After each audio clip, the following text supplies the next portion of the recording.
Hi, welcome to another episode of Developing Goalkeeping. I'm Paul, this is Martin, and today we're talking about block saving. Now, you know I'm not a goalkeeper, I'm not a coach, I don't. Block saving, talk to me. What's this topic all about?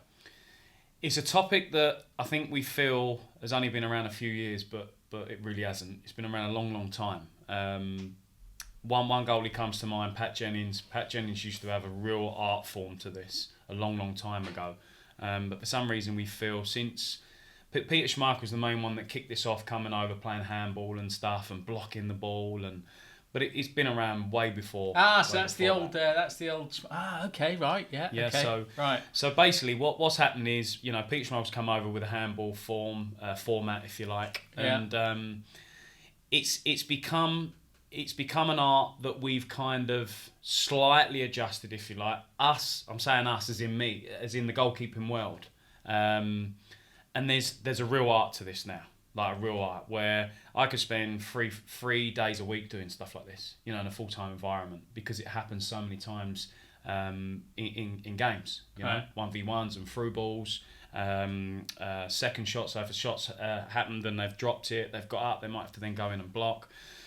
A block is basically, it is what it says. It says what it is. So it's basically a form of you going into a shape where you're going to block the striker from scoring. Kind of make myself as big and wide as possible, really. That's a typical dad Yeah, comment. well, I am a dad, as you know, and that's the best that I could potentially offer in my goalkeeping career. The funny thing with the block, it's actually the complete opposite. Okay. So when we talk about coming out and being as big as you can, the problem when you make yourself as big as you can, you leave lots and lots of gaps. So if you leave a gap big enough for the ball to go through, the ball's going to go through it. So can I make myself big but close my legs? You're going to make yourself, what you're going to do is you're going to get close to the player with the ball, and you're going to be nice and compact. So you're going to create yourself quite as a big shape, but you're going to be quite compact. So imagine you're coming out with your arms up like that. You're naturally leaving loads of gaps underneath your arms. So I guess that's the evolution, because Schmeichel did have gaps under his arms, didn't Completely. he? Because that's the handball save, as you say. Yeah, they're very much literally Sort make of yourself star, big as you can. sort of a cross or whatever you want to call it. Yeah, exactly that. So and how it's evolved is it comes onto a lot of situations in a 1v1 situation. You've got the player running in towards you. And you're trying to, like I said, to create a shape where you're going to prevent them scoring easily, if you like. And as I said, working in a pro game, I was doing this probably 2-3 times a week with the goalies, because it happens so many times in games. Especially in small, and it's not as important because the match is the main business part of the game. But in small-sided games, it happens tons, because there's little tight areas. There's not loads of space for the striker to shoot from massive amounts of distances.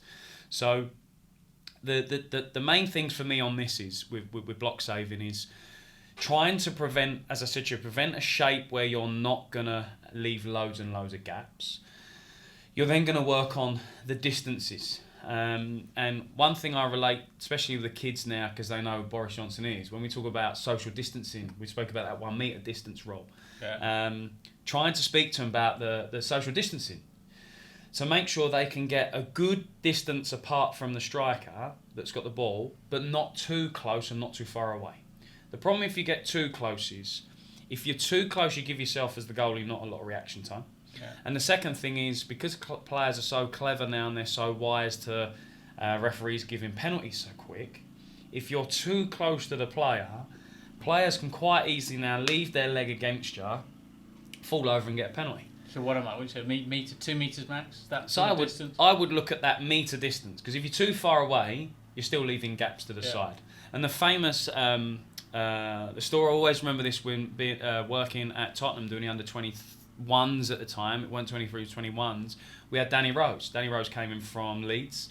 He would win a penalty nearly every other game, relentlessly. Because what he would do, he'd mastered the art to get the goalie close, nudge the ball, and you knew exactly what he was going to do. as he nudged the ball looked like it was rolling off. But you know what's coming. He's going to leave his leg, his thigh against your thigh as the goalie. He's going to go over, penalty.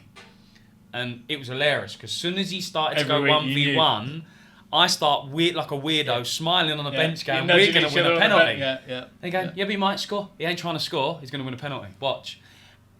Penalty. It's hilarious. But he'd managed, and so that's where I learned when I'm coaching the 1v1s, I've learnt from that experience that careful you don't get too close. Okay. So I'm close but not too close. Yeah.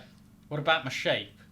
Am I the same shape for each block, shape, or is it dependent on angle? Is it dependent on what the shape on this? Can I visualise something? The shape on this, the best way for me to explain this is that you're going to try and show them as much of your chest as possible. Yeah. Okay. Even though I haven't got a lot. Yeah, I'm saying that. Yeah. Yeah, we're not great examples of that, are we? No. You're then going to bring your arms out, showing them their palms, showing the palms towards the strike. Yeah. Okay. But again, with elbows tucked in? Elbows that are in a little bit. So you're not out here. Right. Yeah? I'm taking this to the Dads v Lads game. Yeah, I know. We're going to get you doing this. And we will get him doing this, by the way. It's a great video. Okay. And then you're going to get one of your right knee. Your right knee is going to go down towards your opposite ankle. Okay, so sort of coming across and almost kneeling. Yeah. Yeah, well, not kneeling, but yeah. Yeah, okay. So if you can manage it, and the great way of doing this, and I have had parents go, you actually want my son or daughter to do this? Yeah.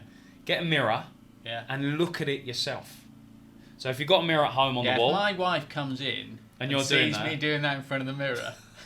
Depends what you're wearing at the time, though. That's again an image that the viewers don't want to think about. But okay, so I'm in front of the mirror. If you get the mirror, so I'm practicing. Yeah, and then what you need to do is visualise roughly how wide the ball is. Yeah. And you'll see whether you've got gaps big enough that's going to be able to go through these. The ball will go through these gaps.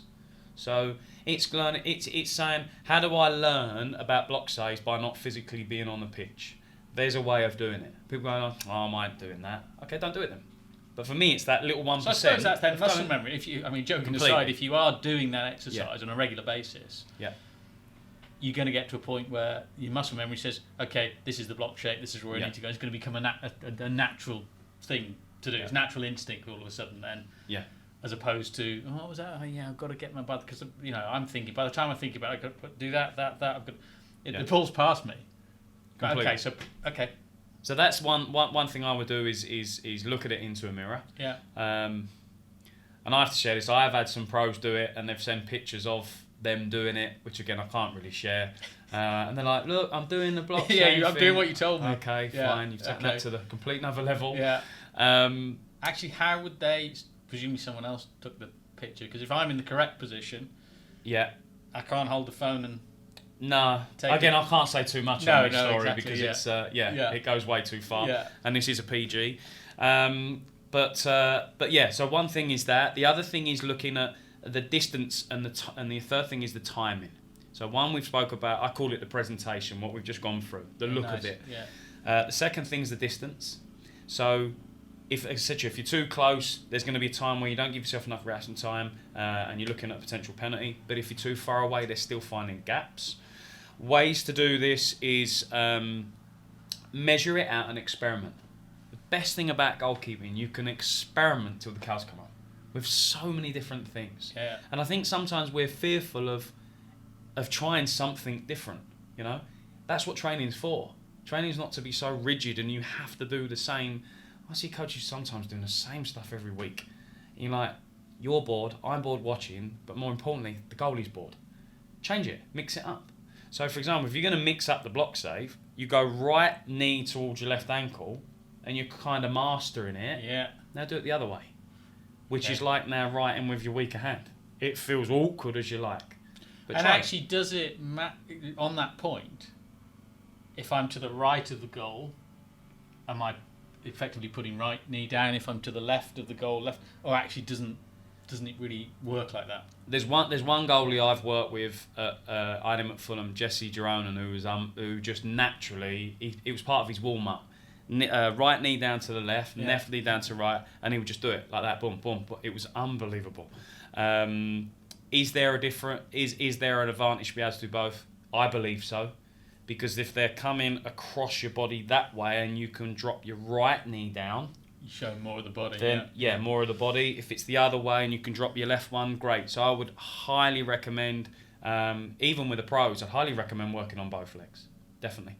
The distances we spoke about, working roughly, if we can get around a metre away, and this is only roughly on, obviously we're talking about it, but a metre away.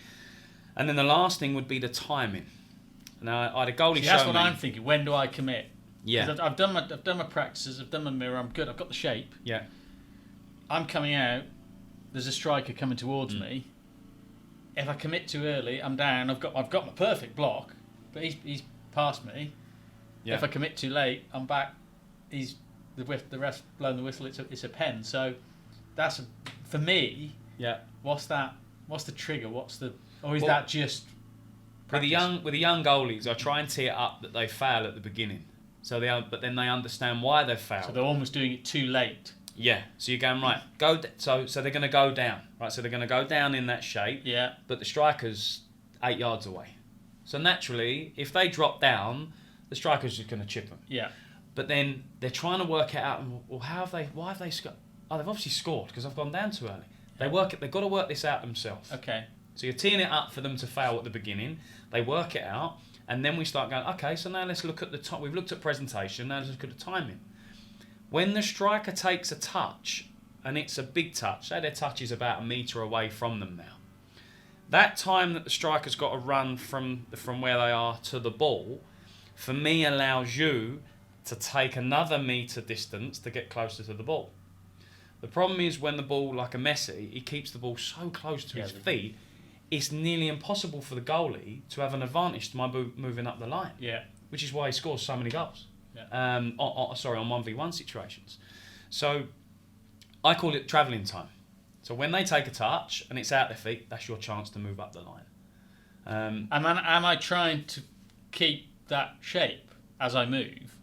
Or am I, how does that, because I can't really move very well if I'm in that shape, but, well, maybe I can. Maybe there's clearly I'm not getting my knee down, but I can keep the upper body block shape, I guess, quite nicely. It evolves, I guess it's small steps, is it? Small steps to then get into the position. Imagine being a 30-year-old lady, right? It's quite weird to think about. Yeah. Okay. It's actually quite nice to think about. Yeah. That evolves into a 90-year-old lady. Yeah. If you notice, gradually, they start getting lower and lower. Yeah? Hunchback, whatever it is. Yeah. If you look at, and I've never used that term, funny enough, I'm going to use that next week. Quite like that. Be an old lady. Yeah. As you get closer to the ball, the person with the ball, you start gradually getting yourself lower and lower into that shape. But going on back to the timing, so many common problems with this is, and a dad showed me a video yesterday, funny enough, of a goalie. Well, look at this. What do you think? It's a 1v1. Goalie's come out, charged at the player, and the player's literally just toe poked it past them. Yeah. So but look at his shape. Yeah, the shape's good, but the problem is he's not slowed down. And I class it as a game of chess. They move, you move. They move, you move. But the problem is when you come flying out, you're not having a chance to go, right, it's now your move. Because they're flying at 100 mile an hour, so they're just going, oh, perfect, I'll just toe poke it past you. Yeah. So you've got the block save and you've got what they call like a spread save. Yeah, so they're going to go and spread or smother. Hang on. So that's two hang slightly on, we're different. going advanced now. Yeah. I've been in front of the mirror for 6 months practicing my block. There's your block. Where am I going with this advance? What's happening with that? The spread for me, and there'll be so many coaches that will disagree with this, and that's what I love about goalkeeping. No one's right, no one's wrong. Okay,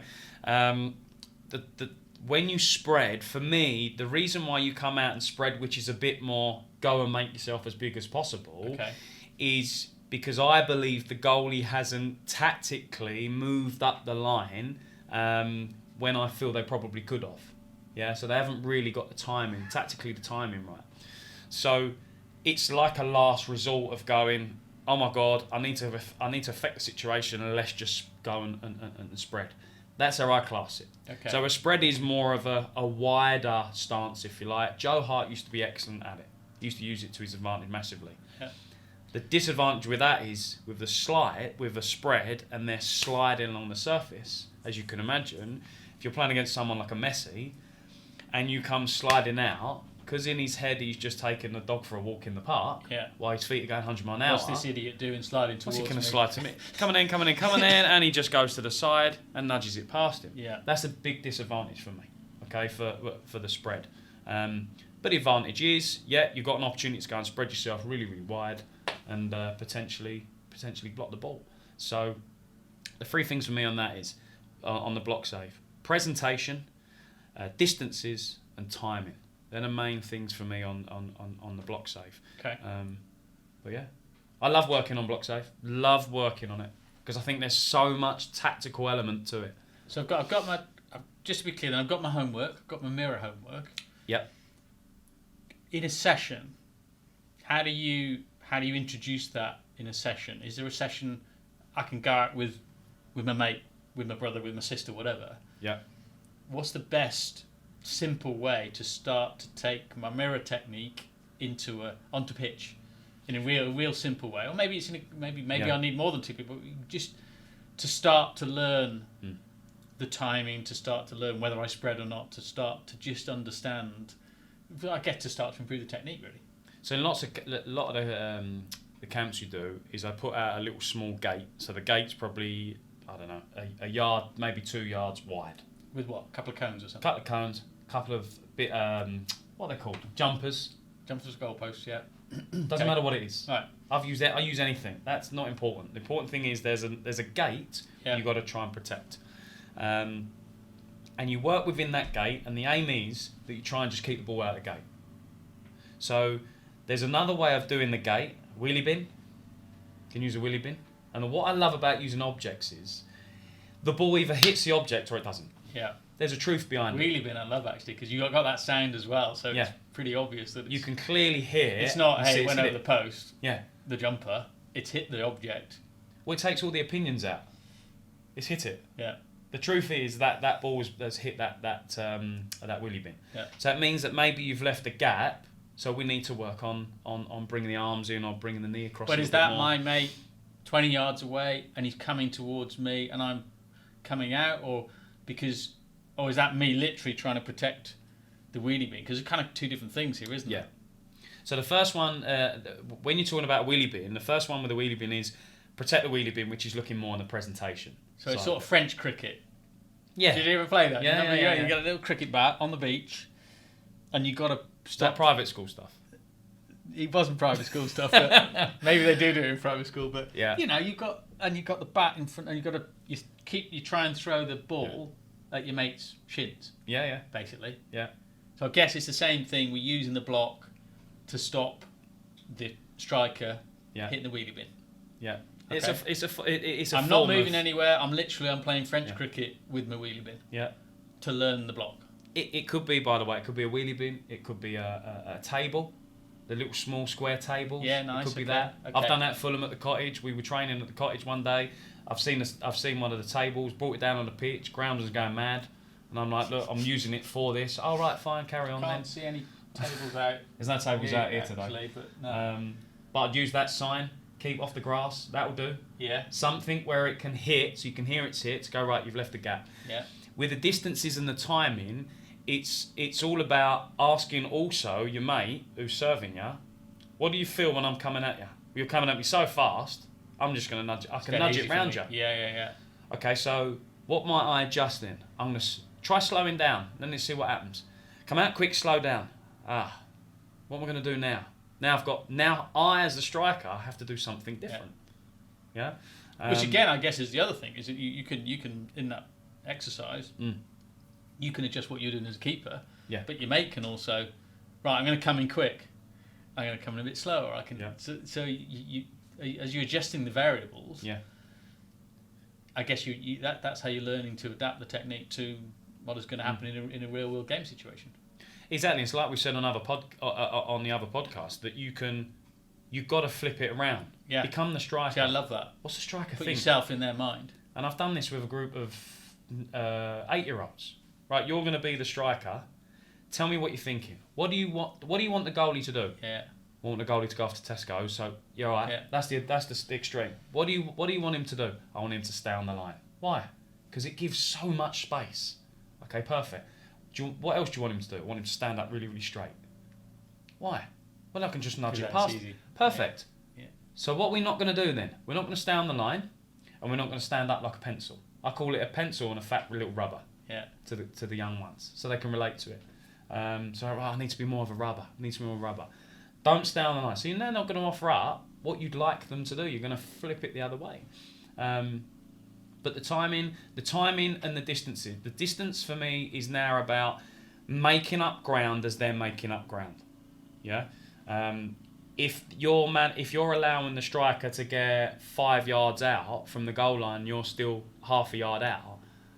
The player's got that massive goal to score in. Yeah. So it's a gradual process as they move and start to creep. It's like a horror movie, creeping down the corridors. They creep, you're normally creeping away. But the idiots on the film don't. They want to come find out who it is. I like, and that's how they get killed. I love right? you creeping. I like the chess analogy actually. That sort of who's going to make the next move and where is that next move and trying to anticipate that. And it kind of goes back again to another podcast we've talked about being mentally focused. Yeah. You've got to be completely in that moment with the onrushing striker to kind of guess and get your shape and get everything, to make sure you're in that correct position. But and again for me with this, there's no right and wrong way. The truth is you've either come out and blocked it or it's gone through you. Part of the coach's role is, if it has gone through, is it a presentation thing? Is it a timing thing? Or is it a distance thing? Yeah. It's normally one of those three things, rather than unlucky. You didn't say. I don't believe in unluckies. I don't believe in it. Unlucky's like what? I don't know. The massive stone hits us on the head from it, like from falling out. Yeah. No. Let's look into the detail of it. It's not unlucky. There's three things that we could have done better. Sometimes you've got to hold your hand up and go, well, he's buried it top corner. Can't do nothing about it. Absolutely. Okay, fine. But there may be something that you might be able to do before the build-up of that. You might have been able to communicate, to tell your right back that there's a player on your left shoulder. There's always something you can slightly adjust. So I'm thinking, going back to Dads v Lads, so I'm going back. My wife's going to catch me tonight being a fat rubber in front of the mirror. Your words, not mine. Can you film that? Yeah, I'm going to film that, yeah. Viewers don't want to see that. You're not going to be a skinny pencil then? Don't want to be a skinny pencil. Don't want to be a skinny pencil because that leaves gaps. It does. And you're going to hit the wheelie bin if you're a skinny pencil. So that's brilliant. Do I need to know anything more about block saving? That there's no right and wrong way. There's effective ways and there's less effective ways. And go and watch goalies. Go and watch them do it. Yeah, and again, I think that's something I know you mentioned that a lot. Is it's all well and good talking about technique and practicing technique, but actually it's also about learning from the best. So it's also actually seeing it in practice and seeing the best at in our world in goalkeeping, employing those techniques to their best ability. And then I find that helps visually. Yeah. If you're seeing I get that. We've talked about it. It's really hard on a video, on a podcast in particular, to talk about what that shape is. Yeah. But I think to see a pro doing it's great homework, isn't it? Yeah. And I try and teach my boy to, the famous thing of copy and paste. Yeah. Copy and paste bits of players' games that you like and put it into your game. If you look at David De Gea, the way he blocks, I would say 9 times out of 10, once he blocks it, he's still on his feet. So the advantage of that is, once I block it, I've got an opportunity to potentially get the next ball or the next shot. So there's a couple of goalies in the Championship, I won't know who they are, but there's a couple of goalies in the Championship that are really effective at it. Really effective. But 9 times out of 10, they're be on their arse or on their back after they've blocked it. So they're effective on the first one, great. But then the follow-up comes in. But because you're blocking it, there's a next ball coming. Potentially there's a next ball coming. It's not like a catch where it's done and you've got possession of the ball. Yeah. So for me, the work on them would be, can we work on your timing and your distances? So you don't need to feel the need to go down onto your bum. If you watch the Gea do it, he does it unbelievably. There's times where he just looks bored. I went once to a golf tournament and watched the pro, and they're on the range they just look bored, and And that's how he looks in block But saves. we're going back, as we said, we're going back to he's done it so many times. Yeah. It then becomes a natural instinct. It then becomes the natural thing to do in that particular position. Completely. So I think that's great. So that's I guess that's block saving. I've got some homework to do. You've probably got some homework to do. If you want to find out more about goalkeeping technique and tips and ways to improve your game, then go to patreon.com/developing goalkeeping and subscribe to the various programs that we have there for our podcast, for our YouTube. It's myself and it's Martin. There's workshops, there's all sorts of information on there. Thanks for listening. From myself and Martin, we'll see you next time.